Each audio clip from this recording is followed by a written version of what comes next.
Good morning students. आज हम आप सभी को रियल नंबर के बारे में स्टडी करा रहे हैं।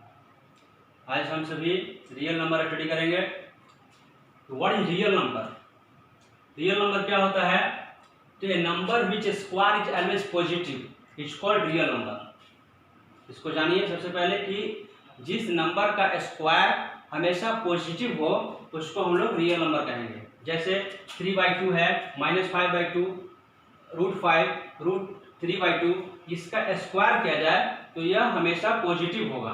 जैसे 3/2 का स्क्वायर कीजिएगा तो हो जाएगा 9/4, तो प्लस में आ रहा है। -5/2 है तो -5/2 का स्क्वायर कीजिएगा तो माइनस से मल्टीप्लिकेशन करने पर प्लस हो जाएगा आपका 25/4। यानी इसका भी माइनस का भी स्क्वायर पॉजिटिव होता है और पॉजिटिव का भी स्क्वायर पॉजिटिव होता है। √5, तो √5 का स्क्वायर कीजिएगा तो हो जाएगा आपको, रूट से स्क्वायर कैंसिल हो जाता है तो आप समझते हैं इसका स्क्वायर जो है 5 आया। तो 5 जो है मतलब पॉजिटिव नंबर है, तो √5 एक रियल नंबर होगा। अब एक ऐसा नंबर जिसका स्क्वायर निगेटिव हो, तो कुछ नंबर ऐसे होते हैं जिसका स्क्वायर निगेटिव होता है। जैसे -5 का अंदर रूट रहेगा, तो -5 का अंदर रूट कीजिएगा, इसका स्क्वायर कीजिएगा तो स्क्वायर से रूट कैंसिल हो जाएगा तो -5 ना बच रहा है, तो -5 निगेटिव नंबर आ रहा है। तो माइनस में यदि आपको दिया हुआ हो और उसका -5 का अंदर रूट है, तो यहाँ पर इस टाइप से आपको कोई नंबर दिया हुआ हो तो इसको हम लोग इमेजिनरी नंबर बोलते हैं। यानी आई से इसको हम लोग डिनोट करते हैं, आयोटा बोला जाता है। यह रियल नंबर नहीं होता है क्योंकि इसका स्क्वायर निगेटिव है। तो ऐसा नंबर जिसका स्क्वायर हमेशा पॉजिटिव होगा उसको हम लोग रियल नंबर कहेंगे। अभी आप लोग रियल नंबर पढ़ रहे हैं। दूसरा डिफिनीशन है इसका कि a number which can be represented on number line is called real number. मतलब एक ऐसा नंबर जिसको हम लोग नंबर लाइन पर रिप्रेजेंट कर सकते हैं उसको रियल नंबर कहते हैं। जैसे ये आपका नंबर है 3/2, -5/2, ये सब जो नंबर है इसको हम लोग नंबर लाइन पर रिप्रेजेंट कर सकते हैं। √5 है, √3/2 है, ये सब भी नंबर लाइन पर रिप्रेजेंट होंगे, इसलिए इसको हम लोग रियल नंबर कहा जाता है और जिसको मतलब कि नंबर लाइन पर रिप्रेजेंट करते हैं। थर्ड इसका डिफिनीशन दिया गया है रियल नंबर का कि the set of rational and irrational number is called real number. मतलब रेशनल और इरेशनल नंबर के सेट को हम लोग रियल नंबर भी कहते हैं। मतलब रियल नंबर में रेशनल और इरेशनल दोनों आते हैं तो हम लोग उसको रियल नंबर कहेंगे। तो ठीक है, अब देखेंगे हम लोग कि रियल नंबर दो प्रकार के होते हैं। इसके दो टाइप्स है, रेशनल एंड इरेशनल। तो रेशनल नंबर क्या होता है? What is rational number? तो a number which can be represented in the form of p/q is called rational number. तो कोई नंबर जिसको हम लोग p/q के फॉर्म में रिप्रेजेंट कर सकते हैं उसको हम लोग रेशनल नंबर कहते हैं। यहाँ पर जहाँ p एंड q क्या होना चाहिए? कोई इंटीजर्स हो and q equal not to 0। इसका मतलब है कि दो इंटीजर को हम लोग यदि फ्रैक्शन के रूप में लिख दें, ऐसा कि उसमें 1 के अदर कोई कॉमन फैक्टर नहीं हो, उसको हम लोग रेशनल नंबर कहेंगे। जैसे देखिए, यदि 30/25 लिखा हुआ है, ये भी आपका p/q के फॉर्म में लिखा हुआ है, 30 भी यहाँ इंटीजर है और 25 भी यहाँ इंटीजर है, लेकिन यह अपना स्टैंडर्ड फॉर्म में नहीं है। स्टैंडर्ड फॉर्म का मतलब होगा कि इसमें एक के अलावा दूसरा कोई कॉमन फैक्टर नहीं होगा। लेकिन इसमें देख रहे हैं कि 5 और 5 से ये भी आपका डिवाइड मतलब डिविजिबल है और 25 भी 5 से डिविजिबल है। तो 5 जो है 30 एंड 25 दोनों में कॉमन फैक्टर है, इसलिए 30 और 30/25 जो है वो आपका स्टैंडर्ड फॉर्म में नहीं है। 6/5 जहां पर आपको दिया हुआ है तो 6/5 को हम लोग इसके स्टैंडर्ड फॉर्म में कहेंगे, क्योंकि 6 का फैक्टर्स होंगे आपका 1, 2, 3 एंड 6 और 5 के फैक्टर्स होंगे 1 एंड 5। तो एक के अलावा दूसरा कोई कॉमन फैक्टर नहीं ना है, इसलिए यह अपना स्टैंडर्ड फॉर्म में है। इसको हम लोग इसका p/q के फॉर्म में कहेंगे, और यह अपना रेशनल नंबर जो है वह स्टैंडर्ड फॉर्म में है, जिसमें एक के अलावा दूसरा कोई कॉमन फैक्टर नहीं होना चाहिए। और यहाँ पर देखिए इंटीजर तो समझ गए कि p एंड q इंटीजर होना चाहिए, और q equal not to 0। q जो है यानी डिनोमिनेटर 0 के बराबर नहीं होना चाहिए। ऊपर जो है यदि न्यूमरेटर जो है वह 0 हो सकता है, लेकिन डिनोमिनेटर 0 नहीं हो सकता है। यदि आपको दे दिया जाए कि 0/5 इसका वैल्यू कितना होगा तो 0 होगा, लेकिन यही बात दे देता है कि 5/0 तो इसका वैल्यू जो है अनडिफाइंड है, यह अभी तक डिफाइंड नहीं है, इसलिए हम इसको अभी पता नहीं कर सके हैं कि 5/0 का वैल्यू कितना होता है। ठीक है,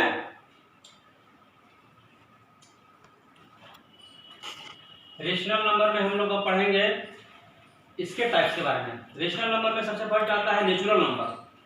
नेचुरल नंबर का मतलब आप लोग जानते हैं कि all counting numbers are called natural number. ये 1 से स्टार्ट होगा, 1 2 3 4 इनफाइनाइट तक जाएगा, मतलब इसको हम लोग नेचुरल नंबर कहेंगे। 1 से स्टार्ट होगा यानी counting number, all counting numbers are called natural number. ये इसमें काउंटिंग नंबर्स होते हैं। ऐसे आप शॉर्ट में इसको डिनोट कर सकते हैं counting numbers. All counting numbers are called natural number. Whole number होगा कि ऑल काउंटिंग नंबर्स यानी ऑल नेचुरल नंबर्स, जितने भी नेचुरल नंबर्स हैं वे सभी, तो all natural numbers together with 0। इसमें 0 के साथ सभी नेचुरल नंबर जो आएंगे ना, और उसमें एक तो 0 होगा, तो उसको हम लोग बोलेंगे होल नंबर। मतलब यह 0 से स्टार्ट होगा, 0 1 2 3, इसको हम लोग होल नंबर बोलते हैं। उसके बाद है इंटीजर्स, तो जितने भी नेचुरल नंबर हैं वे सभी और उसके निगेटिव्स टुगेदर विद 0, उसमें भी 0 होगा, मतलब जितने भी नेचुरल नंबर हैं वे सभी और 0 के साथ और उसके निगेटिव, जैसे 0 1 2 3 4 ये सब आपको इनफाइनाइट तक, और -1 -2 -3 ये डॉट डॉट हो जाएगा -इनफाइनाइट तक। मतलब ये 0 जो है उसके राइट साइड में पॉजिटिव होंगे, यानी 1 2 3 4 5 6 ये सब जो होंगे इनफाइनाइट लग जाएगा आपको इंटीजर्स में, और -1 -2 -3 -4 ये सब जो होगा इनफाइनाइट लग जाएगा, इसको हम लोग इंटीजर्स कहेंगे। अब है even number. What is even number? Even number आप जानते होंगे कि जो 2 से डिविजिबल होता है उसको इवन नंबर कहते हैं, लेकिन यहाँ आप 10th क्लास में पढ़ रहे हैं तो अब इसका डिफिनीशन जो है वह चेंज हो गया है। मतलब आप जानिए आप कि a number which is the form of 2n is called even number. जो 2n के फॉर्म में होगा उसको हम लोग इवन नंबर कहेंगे, जहां पर n जो है ना वो कोई नेचुरल नंबर होना चाहिए, या कोई कोई बुक में दे देता है कि n जो है कोई इंटीजर भी होना चाहिए। तो बात सही है, n बिलोंग्स टू कोई एनी इंटीजर्स, किसी कोई भी इंटीजर हो जाए तो उसको हम लोग जो 2n के फॉर्म में रहेगा, जहां पर n जो है कोई भी इंटीजर होगा उसको हम लोग इवन नंबर कहेंगे। और उसी प्रकार है आपका ऑड नंबर, तो जो 2n + 1 के फॉर्म में रहेगा, जहां पर n जो है n belongs to any integers, कोई भी इंटीजर हो उसको हम लोग ऑड नंबर कहेंगे, जो 2n + 1 के फॉर्म में होगा। जैसे देखिए एग्जांपल है इवन नंबर का, एग्जांपल आप ले लीजिएगा तो हो जाएगा 2 4 6 ये सब इवन नंबर है, तो इसको हम लोग लिख सकते हैं 2 × 1 यानी 2, तो 2 को हम लोग 2 × 1 लिखें, इसका मतलब है कि n यहाँ पर इंटीजर से है, मतलब 1 है, n की जगह पर आपका 1 है। 2 × 2 = 4 है, तो 4 भी आपका 2n के फॉर्म में है, जहां पर n जो है आपका 2 है।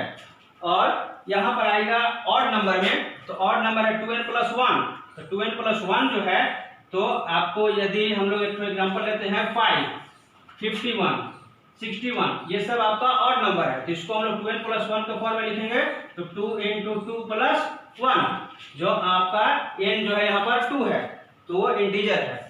अब आते हैं हम लोग प्राइम नंबर में। What is prime number? तो प्राइम नंबर क्या होता है? तो प्राइम नंबर का मतलब है कि जिसके मैक्सिमम 2 प्राइम नंबर हम लोग देखेंगे। तो प्राइम नंबर में आपको हम बता रहे थे कि जिसमें मैक्सिमम 2 फैक्टर्स होंगे, जिसके मैक्सिमम 2 फैक्टर्स होंगे उसको हम लोग प्राइम नंबर कहेंगे। फॉर एग्जांपल 5, तो 5 का फैक्टर्स है आपका 1 और 5, 2 ही तो फैक्टर है इसका, तो इसको 5 को हम लोग बोलते हैं प्राइम नंबर। 7 हो गया, 11 हो गया, इसमें आपका ओनली 2 फैक्टर्स है, इसलिए 7 को 11 को हम लोग प्राइम नंबर बोलते हैं। अब आते हैं कंपोजिट नंबर की बात करते हैं। तो कंपोजिट नंबर क्या होता है? तो कंपोजिट नंबर का मतलब है कि जिसमें मोर देन 2 फैक्टर्स, मतलब ये 2 से अधिक फैक्टर्स जिसमें होंगे उसको हम लोग कंपोजिट नंबर यानी भाज्य संख्या कहते हैं। और प्राइम नंबर को अभाज्य संख्या कहते हैं, जो स्वयं से कटेगा और एक ठो 1 से कटेगा, तो उसको हम लोग प्राइम नंबर बोलते हैं। और कंपोजिट नंबर में होगा कि वह स्वयं और 1 के अलावा अदर नंबर से डिविजिबल होगा, उसको हम लोग कंपोजिट नंबर बोलेंगे। जैसे 8 है, तो 8 का फैक्टर्स हो जाएगा आपका 1 2 4 8। तो इसका मतलब है कि 1 और 8 से तो डिविजिबल है ये है, और 2 और 4 से भी डिविजिबल है, इसलिए इसके फैक्टर्स जो है 4 है। 4 तो इसके फैक्टर है, इसलिए 8 को हम लोग कंपोजिट नंबर कहेंगे। 10 हो गया, 12 हो गया, 15 हो गया, ये सब कंपोजिट नंबर का एग्जाम्पल है। ये सब 18 हो गया, 20 हो गया, 24 हो गया, ये सब कंपोजिट नंबर है। उसके बाद है कोप्राइम्स। कोप्राइम्स को बढ़िया समझिएगा। कोप्राइम क्या होता है? कोप्राइम का मतलब है कि वैसा दो numbers are said to be coprime if they have no any common factor other than 1। Coprime में 2 नंबर होंगे जिसमें एक के अलावा दूसरा कोई कॉमन फैक्टर नहीं होगा, वे नंबर्स कोप्राइम कहलाएंगे। जैसे 2 और 3, तो 2 और 3 में 2 के सभी फैक्टर्स आप देखिए, तो 2 के फैक्टर्स आप देखिएगा तो 1 और 2 होगा। 3 में देखिएगा तो इसका फैक्टर 1 और 3 होगा, तो एक के अलावा दूसरा कोई कॉमन फैक्टर नहीं है, इसलिए 2 और 3 जो है कोप्राइम का एग्जांपल होगा। कोई 2 लगातार संख्याएं कंसेक्यूटिव 2 नंबर रहेंगे ना, वे हमेशा कोप्राइम होते हैं। और 2 प्राइम नंबर जैसे कि आप ले लीजिए 7 और 11, तो 7 और 11 भी हमेशा कोप्राइम ही होंगे, मतलब 2 प्राइम नंबर कहीं का भी ले लीजिए, वे कोप्राइम ही होगा, उनमें एक के अलावा दूसरा कोई कॉमन फैक्टर नहीं होगा। आप समझ गए कोप्राइम क्या होता है? कोप्राइम वैसे 2 नंबर होंगे जिसमें 1 के अदर दूसरा कोई कॉमन फैक्टर नहीं होगा। और जैसे आप ले लेते हैं कि 15 और 21, इसको चेक करते हैं कोप्राइम है कि नहीं। तो 15 के सभी फैक्टर्स आप देखिए, 15 के फैक्टर्स आप लिखिएगा तो 15 के फैक्टर्स हो जाएंगे आपको 1 3 5 एंड 15। 21 का आप फैक्टर लिखिएगा तो 21 का फैक्टर्स हो जाएंगे आपको 1 से डिविजिबल है, 3 से डिविजिबल है, 7 से डिविजिबल है और 21 से डिविजिबल है। तो इसमें क्या देखने को मिल रहा है कि 1 दोनों में है, यानी कॉमन फैक्टर 1 है, और 3 भी कॉमन फैक्टर है, 3 भी दोनों में आ रहा है, इसलिए 15 और 21 को हम लोग कोप्राइम नहीं कहेंगे, ये कोप्राइम नहीं होगा। और वैसे नंबर जिसमें एक के अदर दूसरा कोई कॉमन फैक्टर नहीं हो उसको हम लोग कोप्राइम्स कहते हैं। देखिए अब है पढ़ना हम लोगों को Euclid's division algorithm. Euclid division algorithm क्या होता है? तो इसमें लिखा हुआ है यूक्लिड डिवीजन एल्गोरिथम, इसका मतलब है कि यूक्लिड एक मैथमेटिशियन, ये किसी मैथमेटिशियन का नाम है यूक्लिड।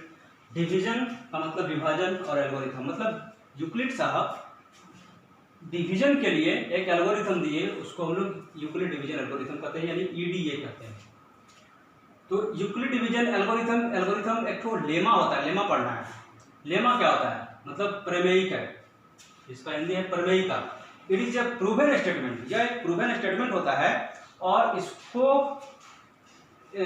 इसके मदद से हम लोग दूसरे स्टेटमेंट को प्रूव करते हैं। मतलब it is a proven statement which is used to prove other statement, मतलब अदर स्टेटमेंट को प्रूव करने में इसका यूज किया जाता है। तो एल्गोरिथम क्या होता है? लेमा की तरह ही एल्गोरिथम, लेमा और एल्गोरिथम ये तो डिफरेंट है। एल्गोरिथम क्या है? एल्गोरिथम एक स्टेप है जो किसी भी प्रॉब्लम को सॉल्व करने में हम लोग उसका यूज करते हैं। A set of rules that must be followed when solving particular problem, किसी भी पार्टिकुलर प्रॉब्लम को हम लोग सॉल्व करने में एक रूल्स का यूज करते हैं, उस रूल्स को हम लोग एल्गोरिथम कहते हैं। या तो बता रहे थे कि एल्गोरिथम क्या है? तो एल्गोरिथम एक स्टेप होता है, किसी भी पार्टिकुलर प्रॉब्लम जो होता है उसको सॉल्व करते हैं, तो जो स्टेप हम लोग यूज करते हैं, उस स्टेप को ही एल्गोरिथम कहा जाता है। अब उस स्टेप से किस टाइप से हम लोग मल्टीप्लिकेशन करते हैं, जैसे एल्गोरिथम का use addition, subtraction, multiplication, division सब में होता है। एलसीएम एचसीएफ जैसे आप निकालते हैं तो उस सब में एल्गोरिथम का यूज हम लोग करते हैं। एल्गोरिथम का मतलब वो स्टेप, जैसे 2 और 2 को हमको ऐड करना है तो 2 और 2 को लिखते हैं हम लोग सबसे पहले कॉलम मेथड में 2 + 2, तो 2 + 2 लिख रहे हैं, तो अब इसको ऐड कर रहे हैं। तो यह जो हम लोग स्टेप यहाँ अपनाए हैं उस स्टेप को हम लोग एल्गोरिथम कहेंगे। 2 और 2 = 4। या फिर बहुत सारे मैथमेटिक्स को बनाने के लिए इक्वेशन बना रहे हैं आप, तो उसमें स्टेप अपनाते होंगे, उस स्टेप को हम लोग एल्गोरिथम कहेंगे। अब है यूक्लिड डिवीजन एल्गोरिथम। क्या होता है डिवीजन एल्गोरिथम? तो दिए यूक्लिड साहब, तो उसको हम लोग यूडीए के नाम से जानते हैं, यानी यूक्लिड डिवीजन एल्गोरिथम। तो यूक्लिड डिवीजन एल्गोरिथम क्या है? तो यूक्लिड डिवीजन एल्गोरिथम का मतलब है कि if A and B are 2 positive integers, यदि ए एंड बी दो पॉजिटिव इंटीजर्स हैं, then Q and R are other positive integers present in them such that A is equal to B2 plus R। मतलब A and B दो positive integer दिया हुआ हो और उन्हीं में Q and R दो पॉजिटिव इंटीजर प्रेजेंट होता है सच दैट, इस प्रकार की A is equal to B2 plus R। मतलब ए का मतलब हो जाता है यहाँ पर dividend, dividend is equal to divisor into quotient plus remainder. आप जानते हैं इस बात को, पहले भी आप जानते थे, लेकिन इसको यूक्लिड डिवीजन एल्गोरिथम कहा जाएगा, ये बात आप नहीं जानते थे। तो यूक्लिड डिवीजन एल्गोरिथम में यही बात बताई गई है कि ए एंड बी दो पॉजिटिव इंटीजर दिए हुए होंगे, तो उसमें दो positive integer q and r में प्रेजेंट होते हैं, इस प्रकार की ए इज इक्वल टू बी2 प्लस आर, इसको वह सेटिस्फाइड करेगा। वेयर आर जो यहाँ पर दिया हुआ है वो आर जो है वह greater equal 0 and less than B. मतलब आर जो होगा यानी रिमाइंडर जो बचेगा वह रिमाइंडर 0 भी हो सकता है और 0 से बड़ा भी हो सकता है, greater equal 0 and less than B, और डिवाइजर से हमेशा छोटा रहेगा रिमाइंडर। आप जानते हैं कि रिमाइंडर जब भी बचेगा वह डिवाइजर से छोटा ही रहेगा और 0 हो सकता है, 0 से बड़ा हो सकता है, 0 के बराबर और 0 से बड़ा, लेकिन b से छोटा यानी डिवाइजर से छोटा रहेगा। तो a क्या है आप समझ रहे हैं, a को हम लोग डिविडेंड कहेंगे, b को डिवाइजर कहा जाएगा, q को मतलब क्वोशिएंट और r का मतलब रिमाइंडर। अब यूक्लिड डिवीजन एल्गोरिथम का यूज कहाँ किया जाता है? तो Euclid division algorithm is used to find the HCF of 2 positive integer. दो पॉजिटिव इंटीजर के एचसीएफ फाइंड करने में हम लोग यूक्लिड डिवीजन एल्गोरिथम का यूज दो पॉजिटिव इंटीजर का एचसीएफ फाइंड करने में करेंगे। इसके यूज से हम लोग एचसीएफ फाइंड करते हैं, समझ गए? तो उसके बाद हम आपको बताएंगे कि एचसीएफ कैसे फाइंड किया जाता है। देखिए, find the HCF, find the HCF आएगा क्वेश्चन ऐसा कि find the HCF using Euclid division algorithm. मतलब यूक्लिड डिवीजन एल्गोरिथम का यूज करके एचसीएफ फाइंड करना है। और एग्जांपल हम ले लेते हैं कि आपको दिया हुआ है 135 एंड 225 यानी 225 एंड 135 का एचसीएफ फाइंड करना है आपको यूक्लिड डिवीजन एल्गोरिथम का यूज करते हैं। तो देखिए, सबसे पहले हम लोग क्या करते हैं कि मान लेते हैं कि जो इसमें दिया हुआ रहेगा कि जो बड़ा होगा वो a होगा, यानी डिविडेंड मानेंगे उसको, और जो छोटा रहेगा उसको डिवाइजर मान लेंगे। यानी 225 जो है आपका a हो गया यानी डिविडेंड हो गया, और 135 को हम लोग डिवाइजर मानेंगे, तो ये b हो गया। तो a एंड b आपको पता चल गया।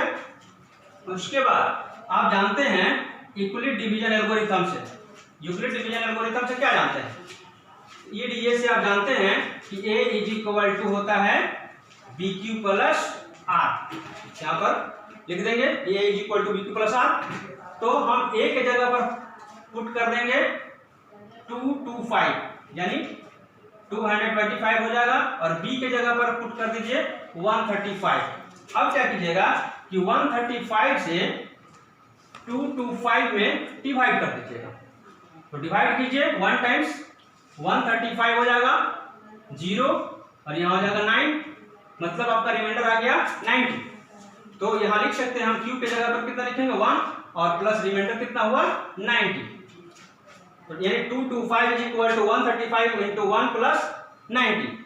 तो जो आर जो है यहाँ पर 0 के इक्वल नहीं आया, आर रिमाइंडर जो है वह 0 नहीं आया, इसलिए इस को हम लोग आगे बढ़ाएंगे, मतलब नेक्स्ट स्टेप। यही एल्गोरिथम है, ये स्टेप है, मतलब first step, second step, third step, यही एल्गोरिथम है।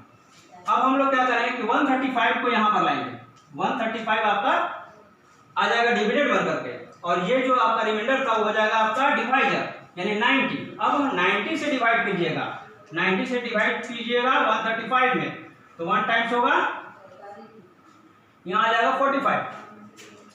तो 90 इंटू 1 प्लस 45 कीजिएगा, यानी 1 टाइम्स लगाया तो क्वोशेंट 1 हो गया, रिमाइंडर आपका 45 आया, तो प्लस में हम लोग रिमाइंडर का जगह 45 लिख देंगे। तो यहाँ भी आपको r जो है इक्वल नॉट टू 0, मतलब r जो है 0 के इक्वल नहीं आया। अब नेक्स्ट स्टेप, अब क्या कीजिएगा कि 90 को हम लोग यहाँ लाएंगे, यानी इसको डिविडेंड बना देंगे 90 को। तो 90 इज इक्वल टू हम लोग लिखेंगे, क्या करेंगे कि 45 को यहाँ लाएंगे, यानी 45 आपका डिवाइडर हो जाएगा। तो 45 से डिवाइड कीजिएगा 90 को, तो 2 टाइम्स लगेगा और रिमाइंडर 0 आ जाएगा। तो जब रिमाइंडर आपका 0 हो गया तो ये 45 जो है वही आपका HCF हो जाएगा। तो आपको मिलेगा कि HCF is equal to 25 answer, यही आपका HCF है। धन्यवाद, आप लोग इसको सीख पाए और अब नेक्स्ट वीडियो में आपसे मिलेंगे।